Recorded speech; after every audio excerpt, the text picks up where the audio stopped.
ছিলাম ফর্টিস হসপিটালের আউটডোর চেকআপের জন্য। তো আমরা বাস স্ট্যান্ডে প্রথমে বাসের জন্য ওয়েট করছিলাম।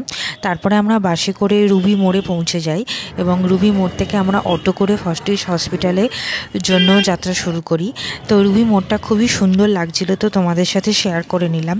আমার খুব সুন্দর লাগে রুবি মোড়টা, এই ব্রিজটা, নিচের দৃশ্যগুলো খুব সুন্দর লাগে। তো আমরা ফর্টিস হসপিটালের দিকে যাচ্ছিলাম অটো করে, আর এটা খুব সুন্দর লাগছিল।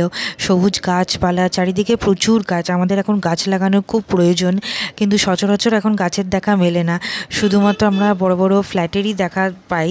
তো গাছ খুব ভালো লাগছিলো। এটা ছিল ফর্টিসের এন্ট্রি গেট, আর সূর্যটা কি সুন্দর তোমরা দেখতেই পাচ্ছ।